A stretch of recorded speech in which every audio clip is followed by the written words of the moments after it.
So anyhow, my name is Ralf. I'm the Vice President of EuroCHRIE, and but I'm wearing two hats today. Here today, not only as the VP of EuroCHRIE, but also to talk to you, along with my colleagues, about innovative approaches to resolving staffing challenges. So we really look forward to this conversation with you.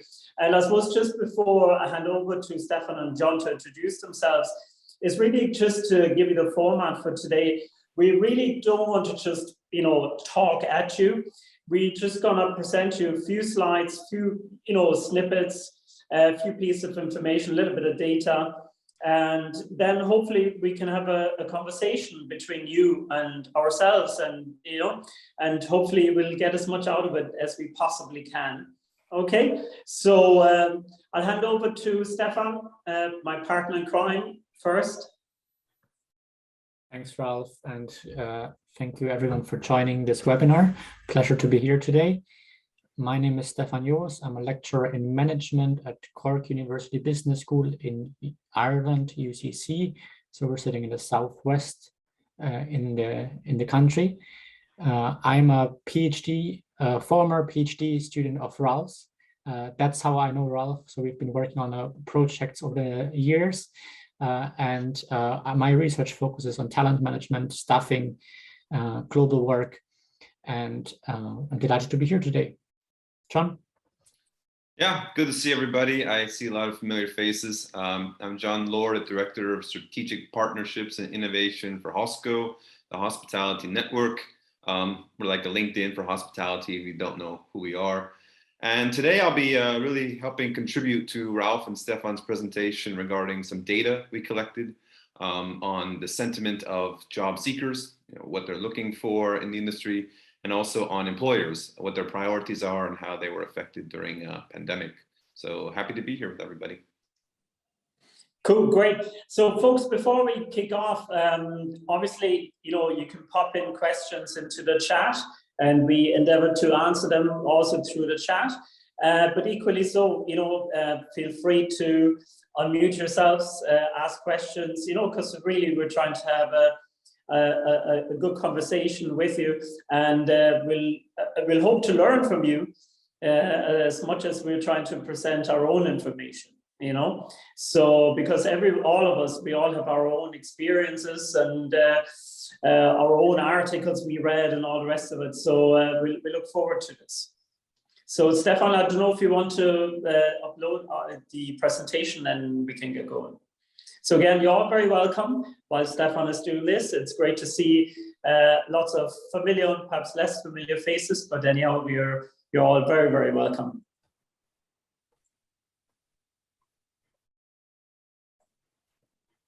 Super. Can you see that? Yeah, perfect. Great. So we're going to give you an overview for perhaps 15 or so minutes about some of the key findings. I will start, then hand over to John, and then Ralf will conclude. So first of all, what we mean by talent management when we talk about innovative practices to address the staffing challenges. So we see talent management in a relatively broad sense. So there's very narrow definitions out there, very strategic definitions, and then there's also broad definitions out there. So we used intentionally a broad definition to encompass a wide range of practices, and they include to attract, to identify, to select, to develop, retain, and deploy talent. We know that many hospitality organizations struggle. We all know this. And I think what we have to, again, just keep reminding ourselves is that this is not only because of the pandemic, but it also happened prior to the pandemic. So when we started this project, the world was in a different place. We were working on talent innovations, I think between 2017 and 2019, 2020 perhaps, and then the book eventually was published in 2021. So we have a chapter that dedicates to COVID, but also to a wider range of issues that were the case pre-pandemic as well. And in this book, we really try to look at what can be done, innovative, new, different, in this whole area of talent management, including the practices mentioned at the top in the first bullet point. Again, a key struggle is the high turnover rates for a number of reasons: work-life balance, excessive workload, lack of careers. So they're all ongoing challenges, and they're probably the reasons why people have left the industry now during COVID as well. I had an interview earlier this morning with a GM here in Dublin, and she said, we just tend to have a casual attitude towards talent management. And I think that summarizes up nicely some of the challenges that we see, that people just don't think enough about it. They take a casual approach to it. And she also said we have to just shout a bit louder. So I think in that spirit, some of the things that we will discuss can be seen. If you're interested in the book, there's a free chapter on the website, and it's published by Emerald. It's also available on Amazon. So why does this all matter? And this is again some data from HOSCO. We have 2 data points. One is a report from May, June, which is largely focusing on the job seeker. And then John will also present some data that was just or is about to be published, I think, later this week. And that focuses on the employer side. So from a candidate side, from a job seeker perspective, what we found is that there's positives, and then there's also things that we have to be, worried about and look at in detail. So from a positive side, we know that 9 out of 10 hospitality talents are looking for a job. That's great, right? A huge pool of potential candidates. We know that 1 out of 3 are only looking in the hospitality industry, but they are committed to the industry and they're looking within the industry, and that's great. Other job seekers are looking in the industry, but also outside of the industry. And here we are facing that challenge of losing that talent to other industries. And we've seen this in a number of cases. The CEO of Marriott, the biggest hotel group worldwide, even said, they're competing with companies like Amazon and other industries and supermarkets and the likes. So it's a tough business. So what can we do to not lose people to other industries going forward? Well, first of all, we can look at what are the job seekers' key drivers. So what are they looking for in a role when they're applying to an open vacancy? And salary is, of course, a factor that has its place, and you can see this ranked here number 1. That being said, there's a number of other factors, wider compensation elements such as benefits and perks, wider elements around working conditions such as working hours, shift work, who are we working with, the job, the leader, and then of course elements such as career development and company culture and work environment play, the top 2, 3, 4 are all about culture, development, growth. So there's a huge area that we can address, that we can look into and see what we can do better.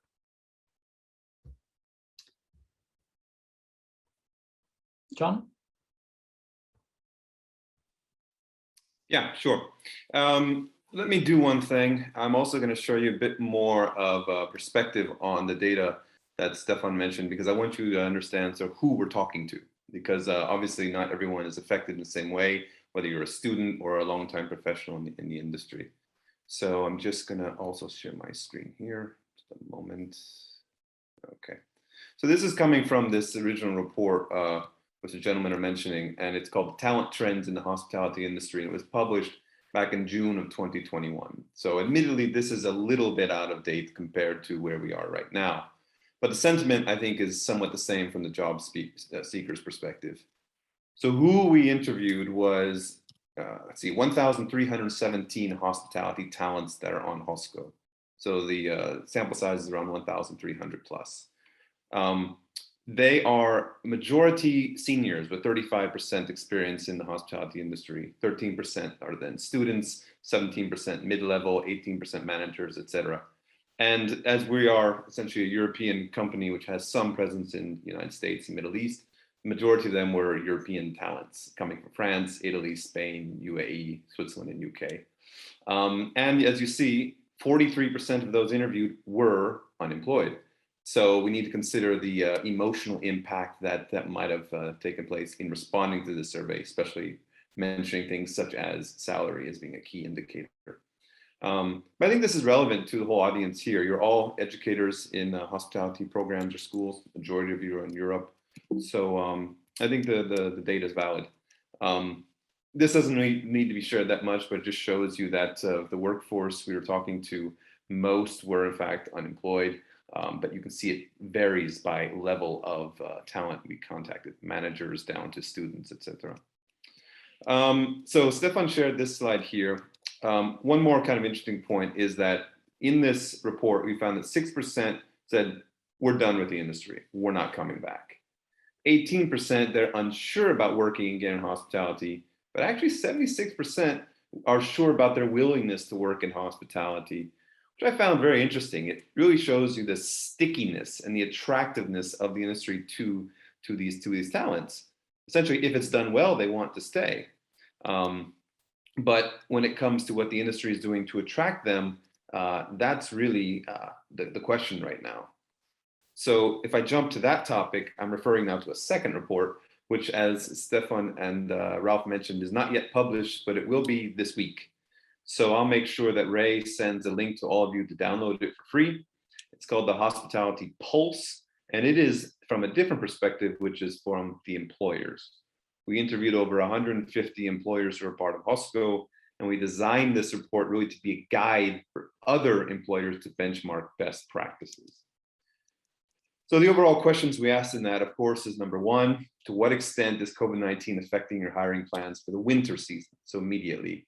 And 27% said, unfortunately, to a great extent, and 24% to a moderate extent. That makes sense given the Omicron wave we're having and given some of the new regulations that are happening in some countries. But this is, again, only for winter season.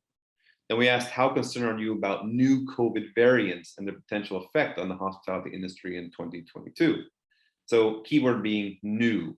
Again, 40% said, yeah, we're pretty worried about that, and 29% to a moderate extent.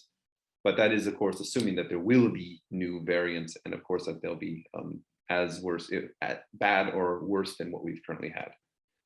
But then the real content of this, and I think the insights come to, what are your key priorities over the next quarter, Q1 of 2022? And they were given multiple options, such as recruitment, financial management, employer branding, etc. 67% said, without a doubt, recruitment is the issue. And I'm sure that echoes something that you all have heard from other resources and your colleagues in the industry. Manpower is a huge problem. Staffing shortages are massive in almost every country in Europe and many even United States and other parts of the world. So they have to recruit. Then they said 56% are in workforce engagement and productivity. That basically means they need to retain. They need to make sure the people they do have, they keep. But as I was talking with Stefan and Ralf about this data before arranging this, a funny figure we found interesting was this 20% on employer branding. Now, again, consider the HOSCO audience is not only the big brands, it's actually a lot of small, medium-sized businesses or groups. So let's say the sophistication or the ease of launching employer branding activities isn't as the same as the corporate brands. But still, you would think that employer branding would go absolutely hand in hand with recruitment.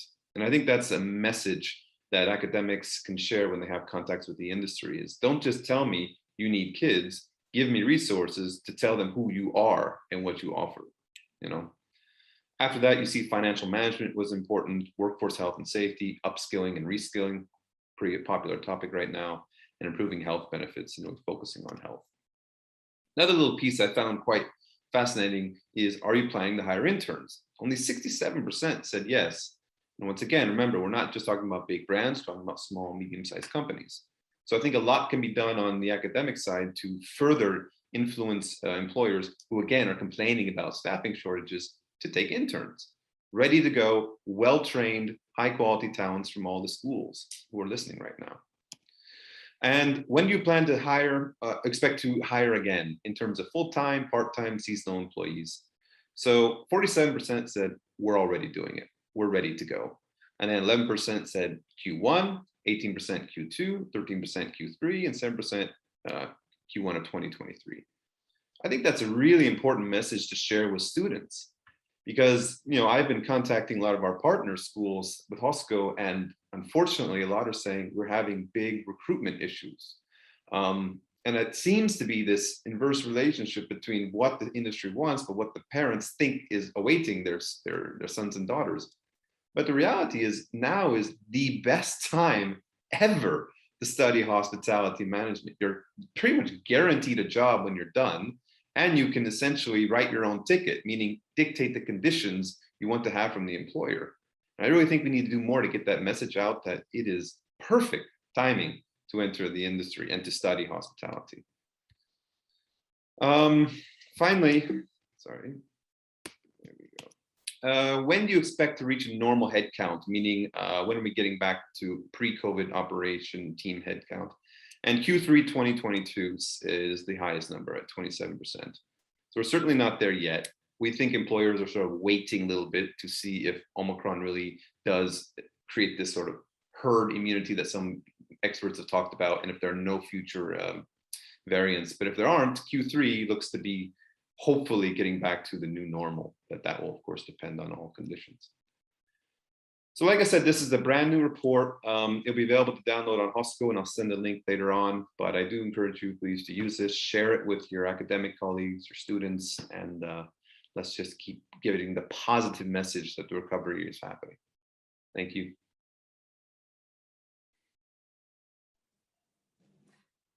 Good, Stefan is brilliant, very good. Okay, thanks, John. Thanks, Stefan. So really, just very briefly, just some of the ideas that have popped up, and it's really just food for thought, and the different ideas that have popped up as part of the different chapters in the book. I suppose the bad news in some way is there's no one size fits all. Depending on the culture, location, region, sector, whatever of an organization, each organization needs to find their own way in which they should adopt or shouldn't adopt talent management. So I suppose in some ways that's the bad news. However, through different pieces of research, it's very clear that every organization needs to have a talent strategy, and it needs to be embedded within the corporate culture, the corporate strategy, and so forth. Of course, all organizations face numerous different challenges, whether it's globalization, technology, standardization, diversity, buying versus developing talent, differentiation between talented organizations, develop talent pools, which some organizations have found very useful. That, of course, then would depend on the type of approach an organization adopts towards managing its talent, whether they adopt an approach which is all-inclusive, i.e. all of the employees the organization has, or is the organization just going to focus on the creme de la creme, their top talent? But the key question then is, how does that make, those people feel in the organization that are, obviously not being considered top talent in the organization? So again, that can lead to huge difficulties for the organization. But nevertheless, we do know that, organizations really have to think the way in which they think about their own talent. And in fact, the second chapter in our book looks at talent as creative talent. So if an organization starts looking at each and every single one of their employees, first of all, as individuals, and second of all, as creative individuals, because let's face it, we're in the hospitality and tourism industry. Our talent needs to be creative in the manner in which they provide the service to our clients in the industry. All right. So in order to achieve that, organizations need to really provide the sort of the background to it and the supports that the employees need so that their creativity kind of unfold in the organization. Another big sort of idea that has come out as part of the book is that because I suppose there already is a, I suppose, negative attitude or perception toward the industry. And I suppose we all know there's good players and there's not so good players within the industry. But the problem is that those bad players, you know, the bad boys in the industry, they're the ones that are gonna drain and pollute the talent pool that all of the organizations have access to. Meaning that if you feel as an employee that this is not an industry that you want to work in because the manner in which employees are being treated, well, then you're not going to go and enter this industry unless you really, really have to.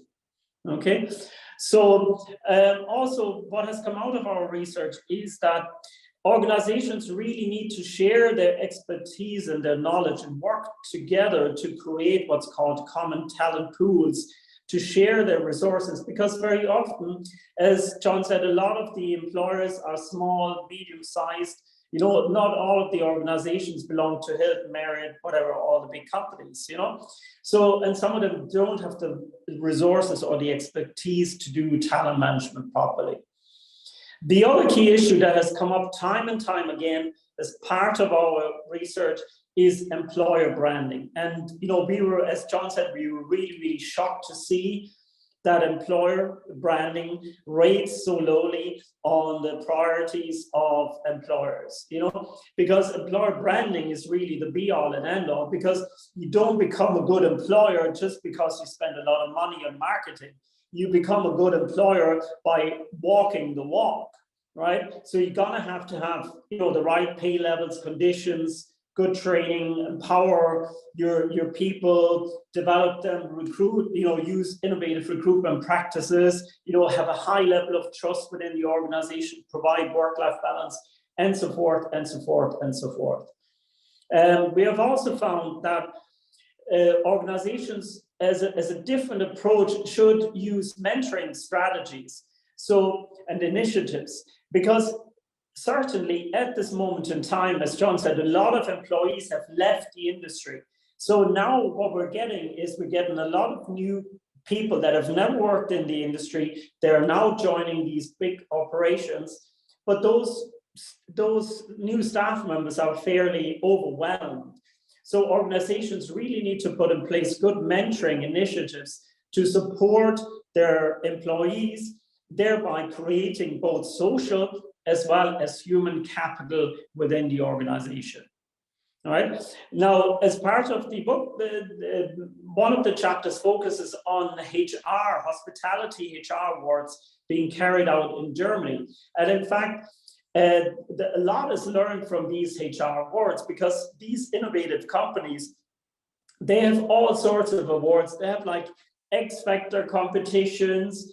You know, they have really innovative recruitment processes, and using all these innovative approaches to attract and retain talent gives them really an edge over the other companies that are out there. And this is, I suppose, this is also echoed by the last chapter, which really focuses on how the, I suppose, in inverted commas, good employers looked after their employees by keeping in touch with their employees and by providing value and, I suppose, emotions and social cohesion to their employees, even throughout the pandemic. To give you a good example, many employers that we all know just literally perhaps just rang their employees, or probably didn't even tell them, and, you know, just informed them that they have no jobs anymore, gone. All right.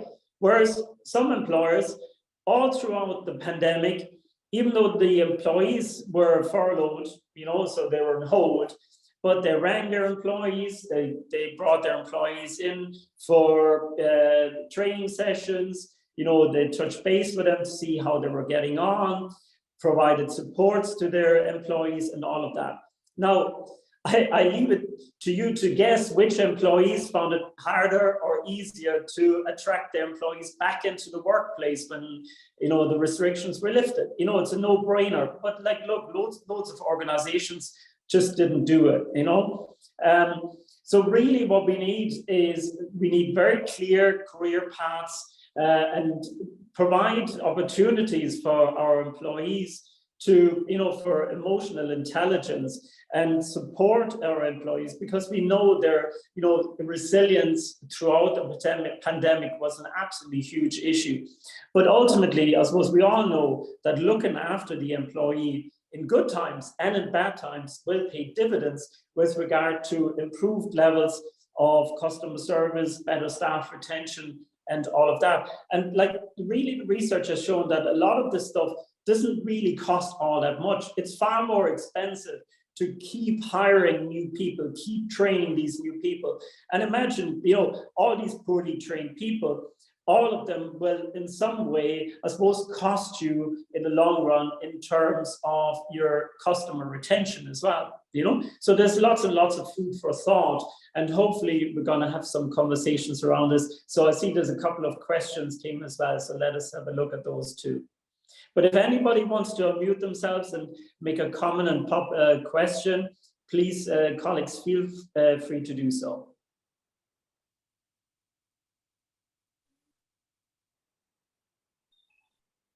Okay. So Ralph, I'll offer just, it's Nick Thomas in Chicago. I'll offer just a perspective about some of the feedback that I'm getting from students here, at least, that are working in the industry, if that's all right. Perfect. So it's, what we've seen here is just as you indicated, a massive demand for people to work in hospitality. Here in the US, we're down about 12% of the workforce compared to what we were pre-pandemic. That is probably one of the single worst industries hit by staffing shortages here, followed closely by retail. But it's interesting because a lot of the students are, right now, the feedback that we're getting from students is they're saying there is no real effort to be flexible with schedules. There's no real effort to be flexible in terms of compensation. Part of that is due to the unique structuring of wage compensation in the US. You have a federal minimum wage, and then each individual state and then each individual municipality can determine their own minimum wage. For example, here in the city of Chicago, we have a flat minimum wage of $15 US an hour. Every employee has to be paid that at a minimum. But what's interesting is the students are saying, it's actually the reason that I'm not returning. It's not the it's not the compensation. It's not the flexibility. Clearly those issues exist. The challenge they're facing now is dealing with the customers in a COVID, in a kind of a pandemic environment. The physical abuse in some cases, mostly verbal abuse that they're getting from customers, when the employees are just the messenger. They're just enforcing the rules.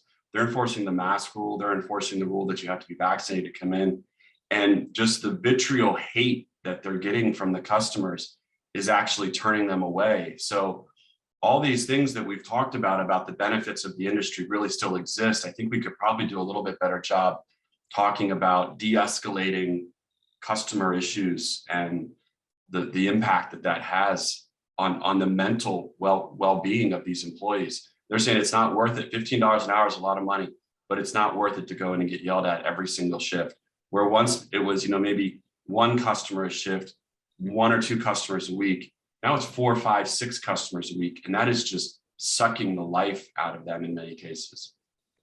Yeah, that's a very good point, Nick, and thanks for that. And I think, again, a lot of this comes back to the employer as well and to the managers, because if you have a manager or a boss who doesn't have your back, if you're having somebody on $50 an hour out there trying to deal with all of the abuse, like that's entirely unfair, and particularly if they're students as well. Like really, this goes back to the responsibility and the duty of care of employers for the employees, really, and even as customers enter, which is a workplace. It might be a fancy restaurant, it might be a fancy hotel, but all the same, it's still a workplace.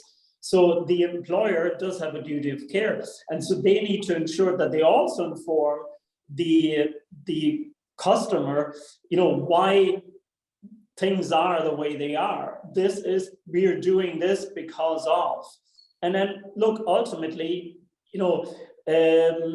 those customers then have to make a choice as to whether they want to be in that premise, because perhaps there's other premises where the rules aren't as strict, Yeah, thank you. Thanks for that. I see David has his hand up, David Brennan. David, do you want to come in here? Cheers, Ralph. I think this is the first time I'm speaking to you personally. So thank you again for co-authoring that chapter. One of the things that I just wanted to mention was that I'm doing a study with Bruce Tracy from Cornell. And actually, just to the last person who raised the question, indeed, in that study, we found, and we're talking of a population of about 5,000 restaurant workers, that stress more than pay was the key issue. So indeed, it wasn't necessarily being paid the minimum wage, it was more the stress of dealing with the complaints from the customers was the main determinant of discouraging them from joining. The other thing I just wanted to mention is since kind of that chapter, we wrote writing that chapter, Hotel School has actively worked with a collection of the luxury hotels of Amsterdam. Now that's just to clarify, Marriott, Accor, Hilton, Hyatt, you name it. And collectively, we have kind of, just gotten our teeth into it. And just to give you an idea, just putting students together with HR managers in a room for an hour to have an open discussion, we had, out of 20 students, who of which maybe 10 had no interest of going into the industry. Of those 10, 5 at the end of that only 1 hour of conversation suddenly changed their perspective on the industry. And one of the things that was very determinant about it was not enhancing the EVP per se, clarifying the EVP, making clear about career paths, about development opportunities, trainings. Once students learned and understood that, then suddenly no change in salary or anything else. They were much more open, much more willing. And as I say, they also made a very clear point of the fact that they had HR managers from across the chains together talking to them. Had it only been one HR manager, wouldn't have made a difference. But the fact that they were en masse, collectively there talking to the students really made that impact on the students. I think you made a couple of really good points there, David. Thank you. And I think the issue is really that, I suppose, the point that you're making, that on this occasion, the employers really had an opportunity to, talk to students and try to convince them. But I guess in reality, how many employers do actually get that opportunity to have that much, added value time with potential students, with potential employees? So really, I suppose this goes back to employer branding, and employer branding therefore needs to borrow from marketing. Because if I'm deciding, do I want this brand of coffee or am I buying that brand of coffee? And my decision-making processes, obviously they're influenced somewhere not in the shop, somewhere in between or way beforehand over a long period of time. But if I'm a marketer and I only have a very short period of time to convince a student to do X or Y, then you really have to think about the messaging. So I think that's a lesson to be learned. The messaging from the employers to the employees has to be right. And I mean, one thing that's related to that, David, is on a similar call we had previously, we were talking about using the correct messaging. And when I talked about, and asked the organizations, are you on TikTok? Right? I'm not trying to promote any particular social media channel, but the employers looked at me as if I was from Mars or Venus, I don't know, but from a different planet, certainly. They had no idea that, that their potential employees are not on Facebook. And I said, well, you know, I was trying to explain to them, you know, Facebook, the demographics on Facebook are slightly different. Not necessarily the people that you're recruiting on a daily basis. Certainly not if you're looking for school leavers. So again, so it's not just even the messaging itself, I think, it's also the medium that's being used to convey that messaging is not properly understood by the employer. And as Stefan said at the outset, a lot of the employers are just really taking an ad hoc approach. You know, we make it up as we go along, and we'll try a bit of this and we try a bit of that. But you know, that doesn't work. You know, we obviously know that doesn't work. So thank you so much for those comments. David, one thing I want to add there is that when we did our talent trend survey, it was from June of 2021. The one before, however, the #1 need or interest from the talent perspective was continuous professional development pathways, which makes sense and aligns exactly what you were mentioning. Yeah. And I think sometimes employers forget that they have their own alumni, meaning they have people who have legacy in their properties. And if you can show a young student, he came from The Hague, he was here 3 years ago, and now he's a director of rooms or revenue, that could be you too. It's very impactful, not just saying, come to us, we'll develop you, but prove it. You know? Yeah, absolutely. That was verbatim an example, and that was literally what turned some of their heads. That somebody who was 2-3 years senior to them was already in a manager position. That really just made them go, "Oh, all right." And I mean, just to your point, Ralf, I think that honestly, in recruitment, we are so far behind marketing literature, it's almost hilarious.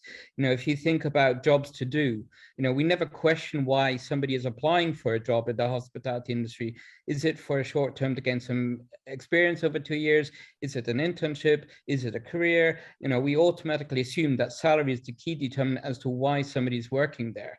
But that could be if we delve into the marketing literature, there's quantum leaps, I'm certain, that could be made in that area.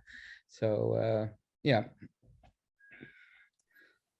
I think one of the key issues really is that a lot of the employers just don't want to know, because we had I recently attended a webinar where they had some really key players from some of the major hospitality groups on it.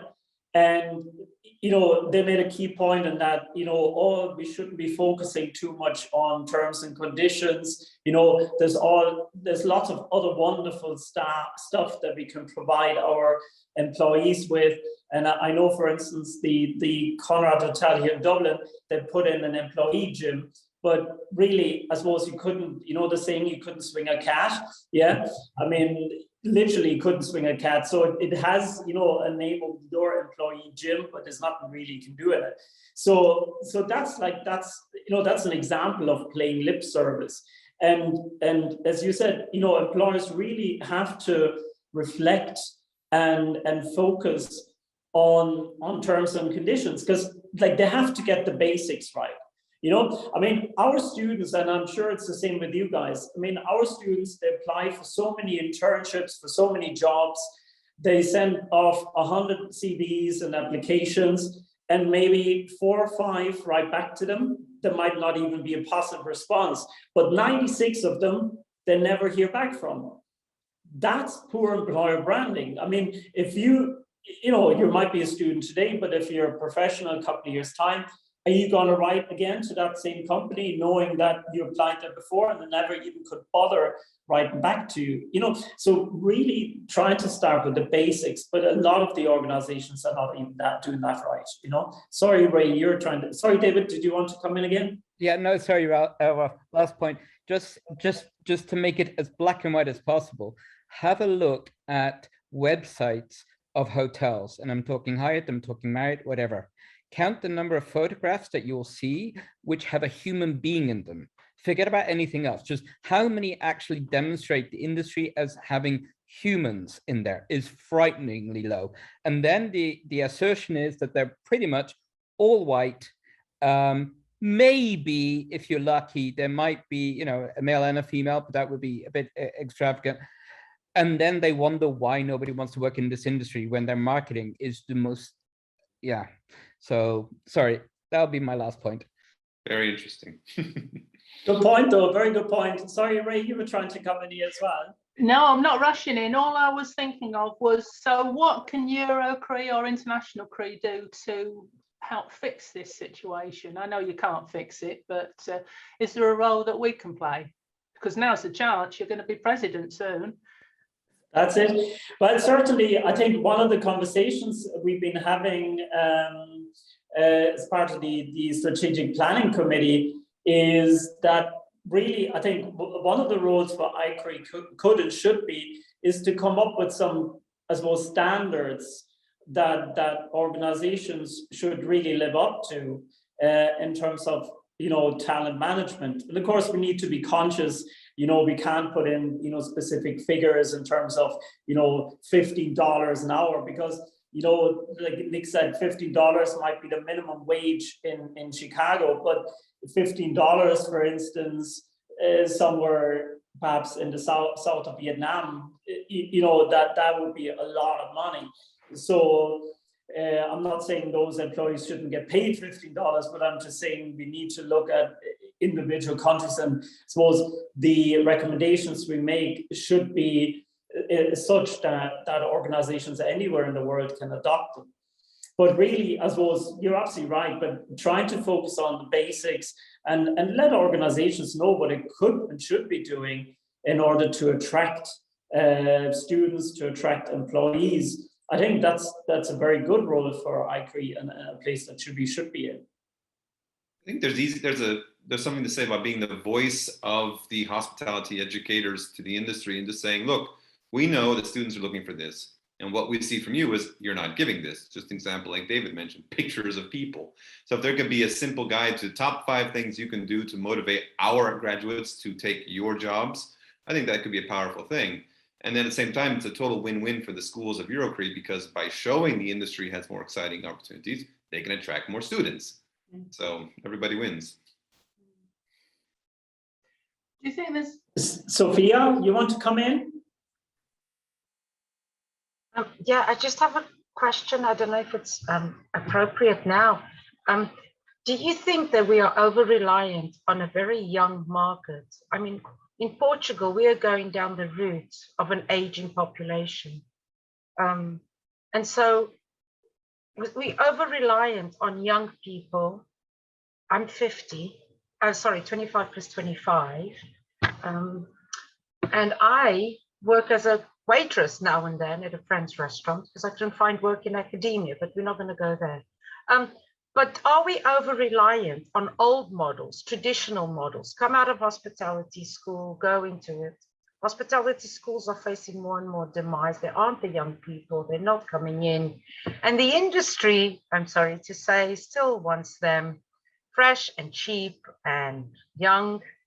And then we're still snobbish. Our children don't study hospitality because no, they should study business because it's more posh. So there's still that whole rigmarole about it. So is it time that we should be looking at more innovative models? I know a lot of digital nomads in Portugal who are foreign, who would love to work in the industry if they could, if labor laws allowed them to, because they like to meet people, they want to learn languages. A lot of people work part-time in our industry, but we don't credit that. And maybe it's time the industry woke up and smelled the coffee and realized that they treat their people not so nice. But I don't know, that's just to put out there. So I think we should look at older people, different sectors, and be less snobbish and less set in our ivory towers. No, you're spot on there, Sophia. But I think one of the realities is, Sophia, is that I suppose in many cases, and again that's very unfortunate, the industry does not really reward experience and high levels of service. The main focus, it seems, for a lot of organizations is on new entrants into the labor market because they're unspoiled, they're untrained. We can really pay them as little as possible, because I suppose maybe it's just me because I'm old as well. In that experience, experience. Yeah, not old. Yeah.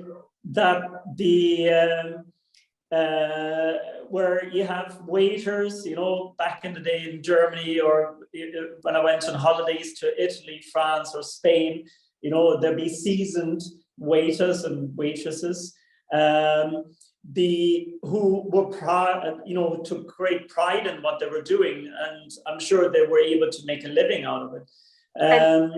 But I think now, if you were an very experienced person, and you're trying to, you know, pay a mortgage and sustain, you know, a family, you probably would find it rather difficult to do so on an entry-level position and wage. And I think that's one of the issues where the industry needs to rethink. But Ralf, it's even if the industry would take someone at that wage is one question, but is the industry right to take somebody who's 50 or 55, or has come out of banking, is sitting at home, lonely, and just wants to work 2 hours a day, but has got all this skill set that can't be portrayed on a CV, that can get through the systems of AI or IA. I get the Portuguese and the English ones mixed up, and so can't even get to an interview. And if somebody showed up at your restaurant with 55 or 60 or 70 and had the most wonderful mannerisms to talk to customers, would you even give them an interview? I would, but probably a lot of the hotels wouldn't. That's the problem, you know. Is it time we tell hotels, if they'd listen to us, or restaurants or whatever, is it time? That's true, David. I know I've also been in Mexico, and they use older people in supermarkets, which is amazing. Is it time we tell the industry, if they'd like to listen, and we've tried other things, and then is it time we work together and say, you know, is it time we look at other partnerships or other pipelines or other models of taking on people? But I've taken too much time, so not at all, Sophia. I mean, you're absolutely correct.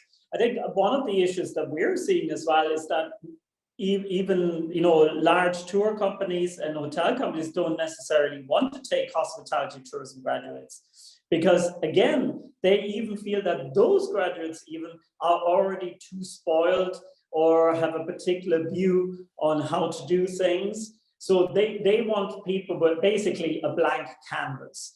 And I'm just saying, hotel and hospitality organizations perhaps feel that they can only work and they can only get this blank canvas if they start, you know, very, very young, which of course, as you said, is wrong, you know. But I think that's probably, again, a mindset that ought to be changed within the industry. Curious if I could share a discussion point on immigration. Recently, I've spoken to a lot of the hotel and restaurant associations in Europe, and of course, all their members are facing manpower shortages.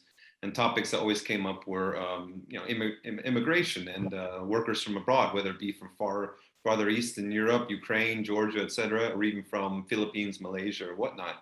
And they said that there are discussions happening at government level about reducing restrictions on immigrants coming in, even for hospitality work purposes, again, to fill this gap. But that certainly is in conflict with, as Ralf mentioned, the classic waiter, that European delivery of service. But I'm just curious from the audience if you think that is a solution, and if you think countries are exploring those solutions. Thanks, John. Just to come in there, I read about a case, and I heard about a case in Australia where chefs are now put on a priority list, again, to facilitate migration. Huge shortage of chefs in Australia. They are tackling it with migration priority, facilitating entry. So I think that is one of the, as Sophia said, I fully agree, diversifying the pipelines, not relying on just one pipeline. So one pipeline will continue to be the graduates from hotel schools, but also considering other university graduates from other sectors, other courses, as well as older workers, as you said, as well as unemployed, as well as migrants. So I agree that diversity of pipeline is important. John, do you think it could open a can of worms between the labor laws and the way we think politics are going in so many of the countries with extremes and polarization? Have I been diplomatic enough? I know what you mean. I think it's gonna probably say, yes, immigration's okay, but we'll choose from where. which is not correct and is not right. But I think you're right. I think if you're going to have I don't even know how to phrase this, but the high risk and the low risk immigrant populations who are clearly coming to immigrate to the country, not just to work. And there's going to be a question on the political stream of who are they, why are they coming, how will they contribute, and then on the general populace. But once again, you can't solve everything. If you're trying to address labor shortages, you have a local population who doesn't want to do the work, and there are populations who do want to do the work, it should at least be considered. And have you included refugees in that discussion? That's actually, so in Sweden, for example, where I was actually talking to Mats about a project, the Swedish government has over 10,000 refugees who don't have a job. They would like them to be educated and implemented into the hospitality industry to get them on the economic ladder, which is a great idea if you ask me. But that's also slightly controversial again. But if you don't educate them and train them and they stay unemployed, they cause more societal problems than if they are in the industry. So that kind of a model makes sense to me, you know? Yeah, it is though, like just to jump in, it is a bit of a double-edged sword though, really. Because I suppose on the one hand, yes, I do agree, you know, bring those people in that do want to work. But I think just using the example of our Restaurants Association here in Ireland, before COVID, they went to the Philippines, to Sri Lanka, to Bangladesh to attract chefs. All right. Now you could argue there'd be plenty of people there who are very willing to work and they probably work them hard. But the problem is by importing cheap labor, you're not improving the conditions across the board. And in fact, I would argue employing a huge level or huge percentage of immigrant labor will ultimately decrease the terms and conditions and the perception of the industry as a whole. So there is difficulties with that too. But I think something that the industry doesn't realize, and again, it's maybe a role that EuroCHRIE can play, is who are the labor and where are they coming from? As you know, with EuroCHRIE, we have some excellent world-class schools in Asia, such as like Lyceum of the Philippines, LPU in Manila. They have 7,000 students in their schools. 7,000 students who would probably love to work abroad and are motivated to do so. So saying a worker comes from the Philippines is the same as a worker comes from LPU in the Philippines is not the same. It's a very high level worker who studied hospitality, who has internship experience, not just off some random corner, you know. And I think the industry needs to see that because you studied hospitality, even though it was in the Philippines, you are a very high contributor to the company, you know. But I think that the issue with that is, and it's a good point, I agree with you. I think the issue with that is that a lot of the organizations don't really value high standards and professional standards. You know, at the moment, I would argue if you have a pulse and you're willing to work and you walk into any hotel here in Ireland, you'll get a job, irrespective of your prior experience, you know. So I suppose organizations also have to have certain, I suppose, minimum criteria that they use to employ people and expectations, because the lower your expectations are, that's what you're going to get, I think. And you may not need the industry to have the expectation or the requirement, you can have the government. If these talents are coming with a bachelor's degree, and one of the requirements is to have a bachelor's degree education, then they automatically make the mark, whereas the general talent who wants to come from abroad would not, you know? Very good point. Yeah. Sorry, Nick. Yeah.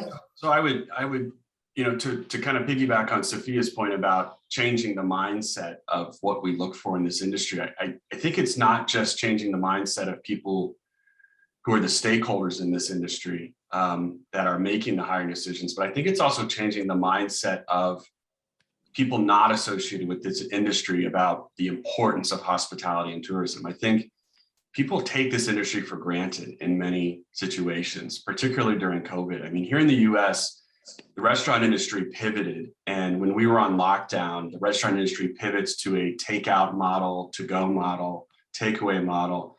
And that essentially kept many people sustained with food.